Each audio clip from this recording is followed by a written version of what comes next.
El día de hoy me encomendaron presentarles este tema que lleva por título Herramientas en la consulta de 20 minutos. La consulta en la atención primaria de salud,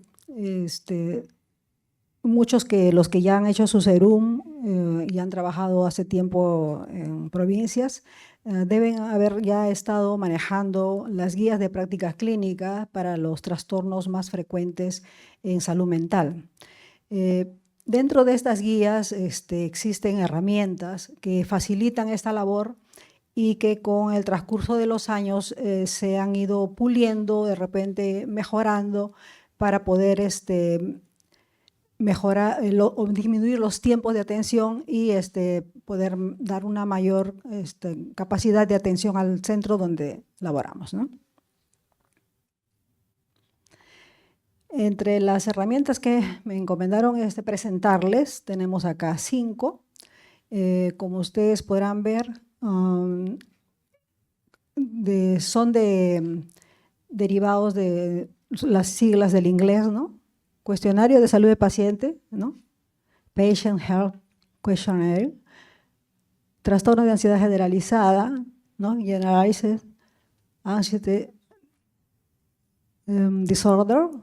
O sea, todas las siglas que ven ahí son del inglés. Igual, el Audit C-Assist, aquí ya está traducido el test para los desórdenes de uso de sustancias. El mini survey de Burnout, ya que hace un momento preguntó uno de los presentes sobre el agotamiento del trabajador, del personal de salud, ¿no? Y la entrevista motivacional breve para guiar a la persona al cambio que desea. Entonces, como hemos visto que dice PHQ, ¿no? 2.9, esto significa que vamos a usar 2 tipos de herramientas, ¿no? Son 2 cuestionarios. La primera es el 2, que solamente va a utilizar 2 preguntas y tiene que ver con los síntomas depresivos.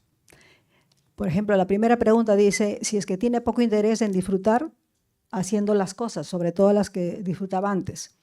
Y la segunda es si se siente desanimado, deprimido o sin esperanzas. Entonces, el paciente va a poder responder si no tiene nunca sentido esto, si en algunos días de las últimas 2 semanas lo ha sentido, más de la mitad de esas 2 semanas o de repente todos los días o casi todos los días. Entonces, de acuerdo a eso, ustedes verán que la puntuación va del 1 al 3, ¿no? Y el punto de corte es de 3 o más. Entonces, si el paciente nos presenta algunas respuestas positivas y sumamos el puntaje de 3 o más, entonces tendremos que aplicar el siguiente cuestionario para completar la entrevista. En el caso que fuera menos, generalmente no va a ser necesario, ¿no? Entonces nos estamos ahorrando de seguir preguntando al paciente que de repente no lo necesita, ¿no? Este es el PHQ-9, que también tiene las 2 primeras preguntas que hemos mencionado, pero además tiene 7 siguientes. O sea que si hemos encontrado en un primer filtro con el PHQ-2 que el paciente sí tiene una posibilidad de tener depresión, entonces vamos a aplicarle este cuestionario completando, ¿no? Entonces vemos si es que tiene problemas con el sueño, si es que tiene problemas con el apetito, que puede ser para más sueño o menos sueño que lo normal, más apetito o menos apetito que lo normal, ¿no? Si es que ha estado, por ejemplo, con problemas, o sea, en sentido fracasado en la familia, si ha tenido otras dificultades para concentrarse en lo que suele hacer usualmente, si es que se ha hablado tan lento que otras personas se han dado cuenta y se lo han mencionado, o incluso, la última pregunta es muy importante, que tiene que ver con el tema de la ideación suicida, si es que en algún momento ha pensado que de repente mejor estaría muerto, ¿no? O que querer lastimarse. Igualmente tiene el puntaje, si es que nunca lo ha pensado, si varios días sí lo ha pensado, más de la mitad de los días o casi todos los días en estas últimas 2 semanas. Entonces sumamos el puntaje y vamos a ver lo que vemos acá al lado izquierdo. Si encontramos un puntaje de 0 hasta 4, vamos a pensar que él no tiene nada de depresión o es una mínima que podría, de repente con un acompañamiento y no necesitar más. De puntaje de 5 a 9, estamos ya viendo que tiene probablemente un trastorno depresivo leve. Si nos sale de 10 a 14, sería una depresión moderada. De 15 a 19 estaríamos hablando de una depresión moderadamente grave. Y si nos sale ya de 20 a 27, pues es una depresión grave, ¿no?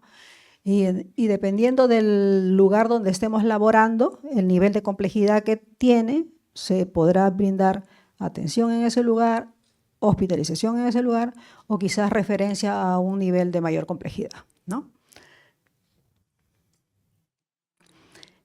Estas siguientes herramientas ya tienen que ver con el trastorno de ansiedad generalizada. Igual que el anterior, tenemos 2 pasos. El primer filtro es el GAT-2. Entonces, también consta de dos preguntas, ¿no?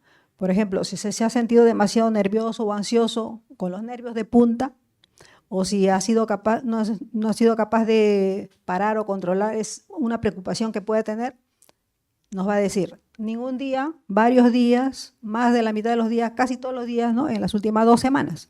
Entonces, puntuamos del 0 al 3, ¿sí? Y vemos que si tiene 3 o más de puntaje, entonces pasaremos al siguiente paso, que sería el GAT-7, ¿no? Entonces, pero si es menos, pues generalmente cualquiera puede tener un problema, un mal día, ¿no? Que no significa que esté con un trastorno de ansiedad. Entonces, si es que ya nos salió positivo y pasamos al siguiente paso, que es el GAT-7, vamos a completar, porque decimos que las 2 primeras preguntas son las 2 primeras del GAT-7. Entonces completaríamos el resto y estaríamos viendo si la preocupación ha sido demasiado por diferentes motivos, de repente no solamente uno.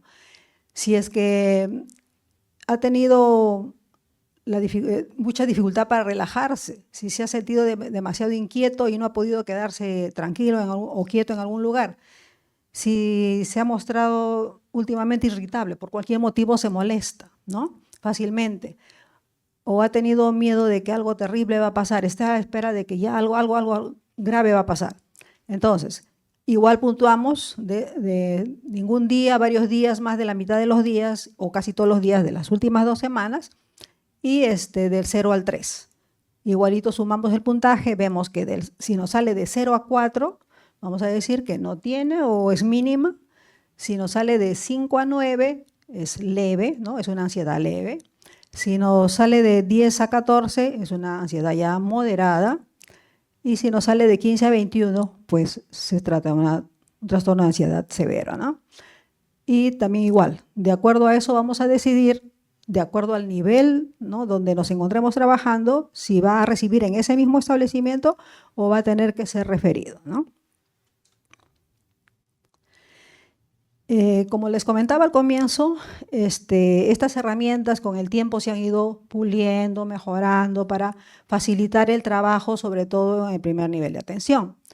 Este es el audit original, que solamente se trabajaba para los trastornos de consumo de alcohol, ¿no?, que constaba de 10 preguntas, pero de repente nos tomaba un poco más de tiempo y entonces se ha ido mejorando y salió el Audit C, que es ya un cuestionario corto de solamente 3 preguntas.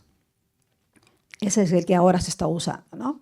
Entonces, por ejemplo, en estas 3 preguntas vamos a encontrar en el tema del alcohol, le preguntamos ¿con qué frecuencia consume alguna bebida alcohólica? Nos va a decir nunca. O sea, lo que tenemos que hacer es tratar de ser lo más precisos en la respuesta del paciente. Porque si alguna vez han preguntado a personas que consumen, cuando usted le dice, ¿con qué frecuencia consumen?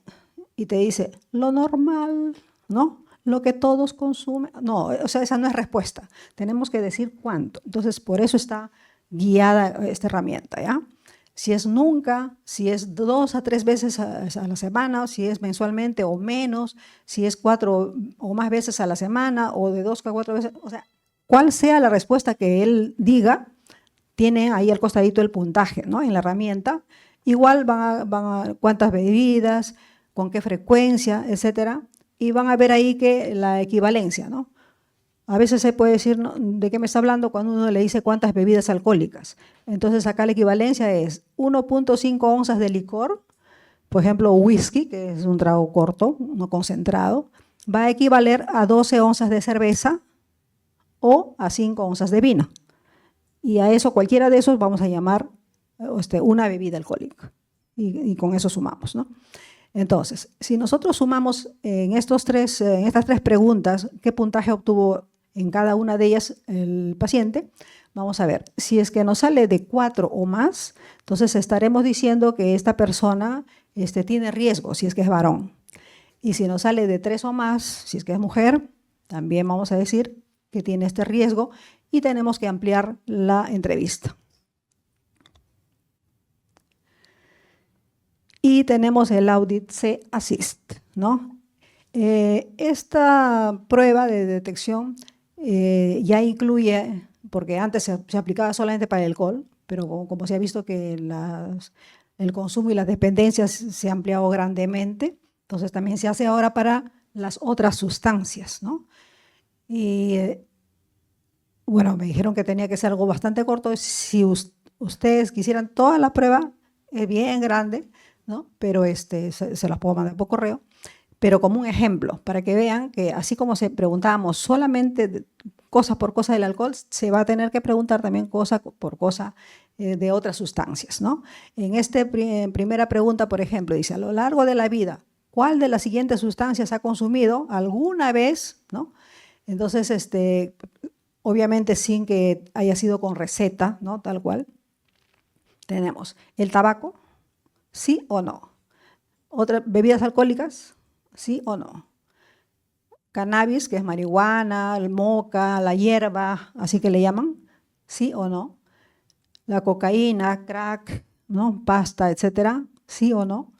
Los estimulantes tipo anfetamina, que muchos han escuchado hablar, de repente dicen el speed, ¿no? El éxtasis, etcétera, ¿sí o no? Nada más es la respuesta 2. Los inhalados también, por ejemplo, pegamentos, algunos han escuchado que hay que inhalan, ¿no? El Terocal, esas cositas. Entonces, solventes, etcétera, ¿sí o no? Los sedantes, pastillas, ya estamos diciendo no recetados, ¿no? Porque lo hacen por su propia cuenta, ¿sí o no? Después tenemos los alucinógenos, LSD, menos frecuentes acá, pero también se pregunta, ¿no? ¿Sí o no? Los opiáceos, o de repente podría haber algunos nuevos, ¿no? Uno de los nuevos que a veces mencionan es el TUSI, no sé si han escuchado, que hacen los jovencitos ahora, ¿no? Entonces, si nosotros encontramos, basta con que entremos un sí en cualquiera de ellos, entonces vamos a tener a completar las siguientes preguntas, ¿no? Porque te dice sí, entonces ahí tienes que preguntar cuándo inició, con qué frecuencia lo consume, qué cantidad por cada consumo, cuál fue la última vez que consumió, si ha buscado otra ayuda previa, si después de un lapso de tiempo lo dejó, tuvo mucha necesidad de volver a consumir. O sea, ya uno va ahondando en el tema específico de la sustancia que esté consumiendo, ¿no? Y bueno, tenemos la otra herramienta que es el Minnesota Survey Burnout. A propósito también de algunos que conversaron acá, qué pasa con el personal que se agota, ¿no? Por tanto labor. Salió y se vio más reflejado este problema del personal de salud en la época de la pandemia, y por eso se usó bastante esta herramienta. No sé de ustedes en qué establecimiento habrán trabajado, pero yo estuve trabajando en el Hospital 2 de Mayo de manera presencial, y entonces prácticamente todos los pacientes eran COVID. Todos los que eran de la tercera edad se fueron a su casa y solo quedaron los que tenían menos de 60 años y de manera presencial, ¿no? Y entonces ya después que pasó la pandemia, algunos habrán dicho, pero ¿qué hacían los psiquiatras ahí? Todo era COVID. ¿Qué hacían? Bueno, les voy a decir, nos mandaron también un grupo de psicólogos porque nos percatamos, y sucedió igual en otros hospitales, que había personal de salud, incluso colegas médicos que trabajaban en el área de emergencias, nombrados, que estuvieron a punto de renunciar. O sea, su ansiedad era tan grande ver que muertos y muertos y muertos, que no podían más. Entonces, con ellos hemos tenido que trabajar, con el personal de salud. Entonces, esta herramienta, vamos a ver que consta de 9 preguntas y que también el puntaje va del 1 hasta el 5, ¿ya? La primera dice, ¿estoy satisfecho con mi trabajo actual? Va a contestar, sí, estoy muy en desacuerdo, o estoy en desacuerdo, o me es indiferente, o estoy de acuerdo o en muy de acuerdo. Entonces, esas son las alternativas, iguales para todas las preguntas. Dice, siento mucho estrés debido a mi trabajo, o sea, ¿cómo me siento? ¿No? ¿Tranquilo o estresado de repente en el trabajo? No puedo controlar la carga de trabajo, de repente me dan tanta carga que llevo el trabajo a la casa, de repente no lo termino, ¿no? A tiempo.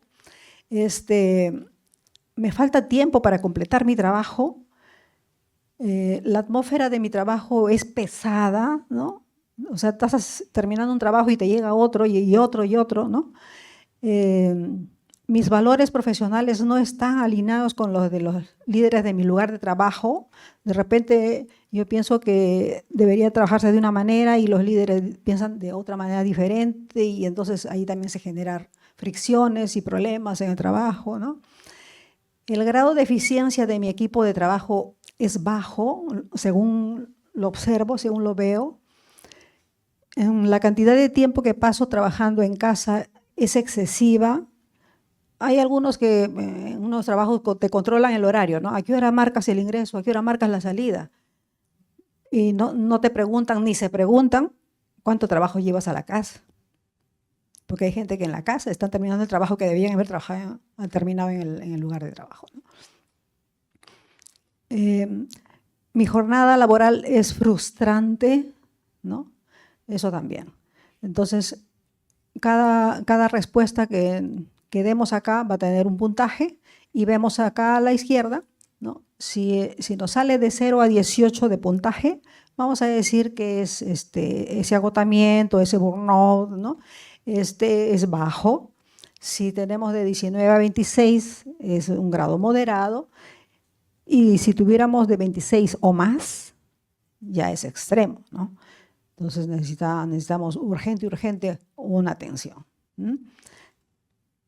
Bien, entonces vemos ahora la última herramienta, que es la entrevista motivacional breve, ¿no? Existe una de Malash hace mucho tiempo, la entrevista, que era bastante larga. Entonces, por eso, como le digo, todo se ha pulido y se ha tratado de reducir.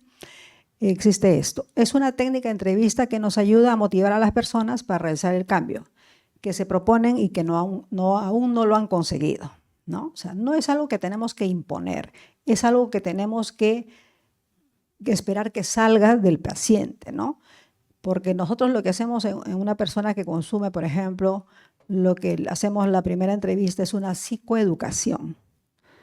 Porque muchas veces las personas creen que lo que hacen es normal, ellos lo normalizan, ¿no? Piensan que es normal. O sea, ya yo consumo marihuana, sí, como todos dicen, ¿no? Como todos. O sea, si yo no consumo, yo soy anormal. Entonces tenemos que explicarle, ¿no? En qué consiste, cómo es que empieza, de una forma, digamos, primero casual, o de repente de una manera de curiosidad, empiezan y sin darse cuenta va apareciendo lo que es la tolerancia, ¿no? Entonces, si al comienzo se sentían felices o bien con una dosis mínima, y sin darse cuenta, ya eso ya no le hace nada, tienen que empezar a aumentar la dosis, eso se llama tolerancia, ¿no? Más dosis. Por ejemplo, hay algunos que se sacan en pecho y dicen, ay, yo los duermo a todos, ¿no? Dice, cuando toman alcohol, por ejemplo, ¿no? Dicen, cabeza de pollo, no sé.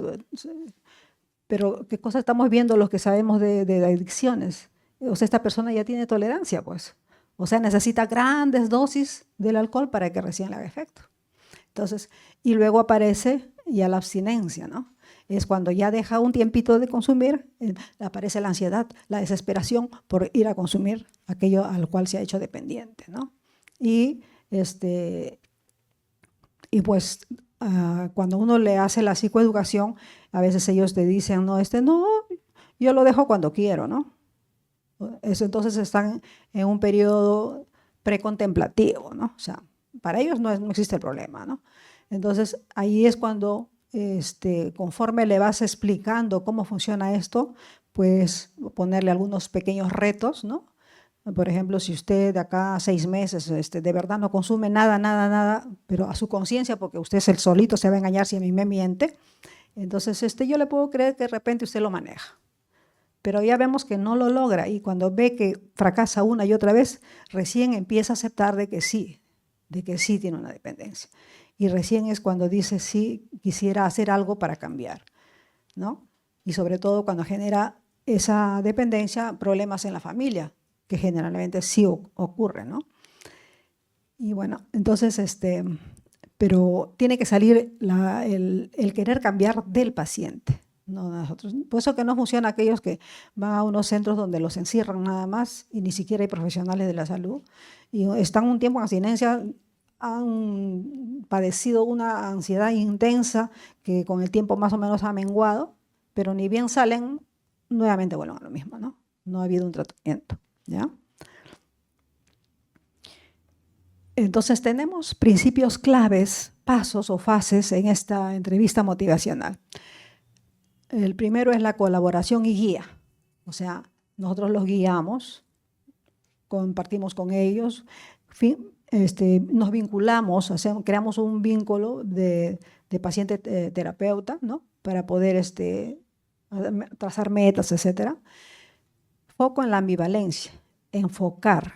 A veces ellos se dispersan y no saben bien qué es lo que quieren, entonces tenemos que ponerle aquí, ese es el problema, por esto, por el otro, ¿no? Entonces, y él cuando acepta que le está trayendo problemas, se está enfocando en su problema.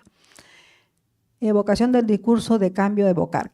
O sea, eso es que el paciente, ¿cómo sería usted, no? O sea, si dejara, ¿qué cosas se está perdiendo por esto? Algo así, ¿no? Entonces, tiene que salir también del paciente.